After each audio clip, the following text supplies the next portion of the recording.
What is happening in Gaza is a Holocaust, and Netanyahu and Trump are open about their final intentions, which is the ethnic cleansing of the Palestinian people. If it walks like a fascist, if it talks like a fascist, and if it kills children like a fascist, then it is a bloody fascist.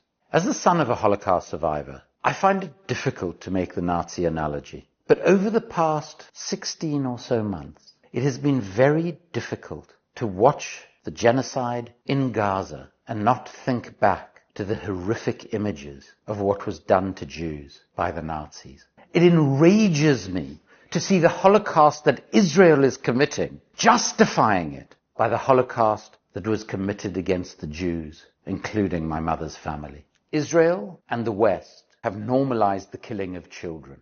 Israel has now killed over 17,400 children, 1,720 aged 1 or below, babies who were never able to take their first steps. And to call these innocent children enemies or future enemies is to participate in the worst possible form of inhumane, racist white supremacy. How many civilians have been killed in Gaza, from what you know? Who gives a shit? Okay, but don't you feel like, for example, children? Children grow up to be Arabs. The majority of Israeli citizens don't regard Palestinians as human beings. כולם שם מחבלים, לצערי הרב. אבל ילדים, כאילו. לא, אני אומרת בכנות, לא מעניין אותי. This is the sort of inhumanity that enabled the Holocaust against the Jews and 6 million others to take place. The natural instinct of a Jewish mother is to protect her child. Palestinian women do not have that. Just imagine looking at the pictures that we all see every day of slaughtered children, sometimes decapitated, sometimes with their limbs pulled asunder, and supporting these atrocities while thinking and loudly claiming that you are the victim. Will you hide me? Like, if it comes to that, will you hide me and my family? There is a psychosis that has overtaken the world, and Sheryl Sandberg is an example of this, who now thinks that America is dangerous for Jews. The reality is that nothing has changed for any of these people, let alone the lives of billionaires who live a life so far removed from any insecurity, material, personal, and it would appear moral, that it's simply absurd. In no sane world is a nuclear-armed, occupying power, armed to the teeth, with the support of the world's superpower, the victim. It is a psychosis of a complete and utter unwillingness to engage with the truth of the world as it is today. And it is only by living in this post-truth world that people can continue to justify their support for the genocide that continues in Palestine day after day after day. 15 medical workers in Gaza were murdered and buried in a mass grave, some of them with their hands tied behind their backs. Israeli soldiers have admitted operating a sub-army of slaves, Palestinians forced to enter homes as human shields before they get taken over by the Israeli army. Israel is using starvation as a weapon of war. It's strange to me that liberals seem to have no problem calling Farage and Trump fascists. But those two have nothing on Netanyahu, who leads an openly and proudly fascist government. What really distresses me as the son of a Holocaust survivor who lost dozens of her family, mainly in Auschwitz, is that none of the myriad institutions created out of the horrors of the Holocaust, none of them are speaking out about this genocide.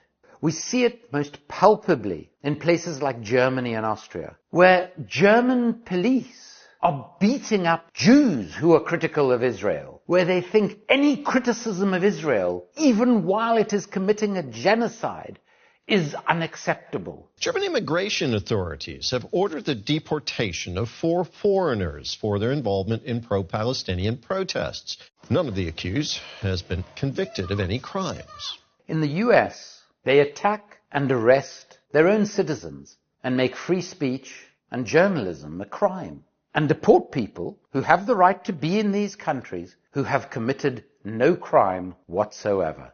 In the UK, the Metropolitan Police forced an 87-year-old Holocaust survivor to attend a formal interview at a police station for having the temerity to lay flowers in honor of those who have died in Gaza. The West has a choice: stop supporting genocide or mutate their own democracies and destroy international law forever. The West has chosen the latter. I gave them Golan Heights. I gave them the Abraham Accords. I recognized the capital of Israel and opened the embassy in Jerusalem. And most importantly of all, I terminated the Iran nuclear deal. I was there 4 years, gave them billions and billions of dollars. I was the best friend Israel ever had.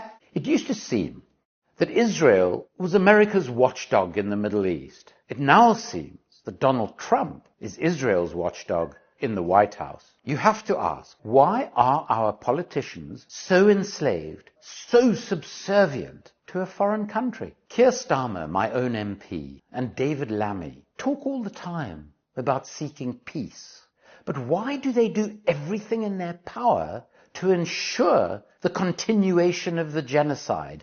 This includes the provision of huge amounts of weaponry, spare parts and components, the flying of intelligence flights over Gaza by RAF planes and personnel. And Keir Starmer, who wraps himself in the Union Jack at every opportunity, has now conveniently forgotten that 3 British aid workers were murdered by Israel. Whose interests is he serving? While Israel continues to mutate our political class, the vast majority of ordinary people in the West see through this toxic relationship that has normalized this extreme, murderous violence. People are rightly repulsed by seeing yet another Palestinian child pulled out of the rubble with its head missing or its limbs missing. The people will not forgive nor forget, and will one day judge our political leaders and the media class with the disdain and venom they deserve. There has never been a more important time for independent media, not the sanitized version we hear from our corporate media, who seem to have tired of the killing that is taking place in our name. Independent media will never tire of telling and showing the truth. Please support Double Down News on Patreon.